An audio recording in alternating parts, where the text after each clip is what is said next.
पन्ना में बाघों की संख्या बढ़ी तो छोटा पड़ने लगा रहवास का दायरा। प्रबंधन के सामने अब मानव बाघ टकराव को रोकना बड़ी चुनौती, तकनीकी की ली जा रही है सहायता। खबरों के प्रायोजक हैं मंडल इंग्लिश क्लासेस पन्ना। 18 वर्षों से सफलता की पहचान, जहां स्पोकन इंग्लिश, ग्रामर, कक्षा 10वीं और कक्षा 12वीं की इंग्लिश सब्जेक्ट की होती है बेहतरीन तैयारी। पता स्वामी विवेकानंद कॉलेज के पास, इंदपुरी कॉलोनी, पन्ना। विश्व बाघ दिवस के अवसर पर जहां देश भर में बाघ संरक्षण की उपलब्धियों का उत्सव मनाया जा रहा है, वहीं पन्ना टाइगर रिजर्व की कहानी सफलता और चुनौती दोनों को एक साथ बयां कर रही है। कभी बाघ विहीन हो चुका पन्ना आज देश के सफलतम बाघ पुनर्स्थापना केंद्रों में शामिल है। यहाँ बाघों की संख्या लगातार बढ़ रही है, लेकिन अब बढ़ता कुनबा वन विभाग के सामने नई चुनौतियों को भी खड़ा कर रहा है। समिति वन क्षेत्रों में बाघों की बढ़ती संख्या के कारण उनके प्राकृतिक रहवास पर दबाव बढ़ने लगा है, जिसके चलते वन्यजीव नए क्षेत्रों की तलाश में जंगल से बाहर निकल रहे हैं। पन्ना टाइगर रिजर्व में वर्ष 2009 में शुरू किए गए बाघ पुनर्स्थापना कार्यक्रम ने इतिहास बदल दिया।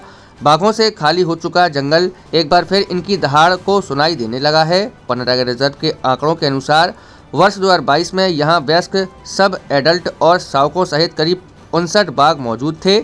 वहीं वर्तमान में यह संख्या बढ़कर 120 से अधिक पहुंच चुकी है, यानी महज 4 वर्षों में बाघों की संख्या लगभग दोगुनी हो गई है। यह उपलब्धि पन्ना के जंगलों की जैव विविधता और संरक्षण प्रयासों की सफलता का प्रमाण है। हालांकि बाघों की बढ़ती संख्या अब संरक्षण के क्षेत्रों में नई चुनौती बनकर सामने आ रही है। किसी भी वन क्षेत्र में बाघों के रहने के लिए पर्याप्त क्षेत्र, भोजन और सुरक्षित आवास की आवश्यकता होती है।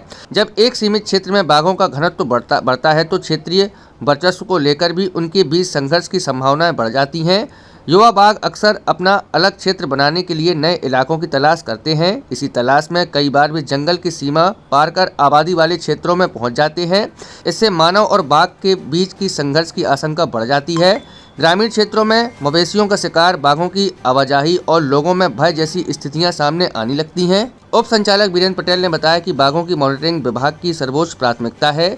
सोलर ऊर्जा से संचालित पेट्रोलियम कैंप, ड्रोन कैमरे, ट्रैप कैमरे, डॉग स्क्वाड और हाथियों की मदद ली जाती है।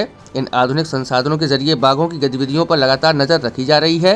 बेहतरीन निगरानी के चलते पन्ना टाइगर रिजर्व में बाघ संरक्षण के प्रयासों को मजबूती मिली है और वन्यजीव सुरक्षा व्यवस्था को और प्रभावी बनाया जा रहा है।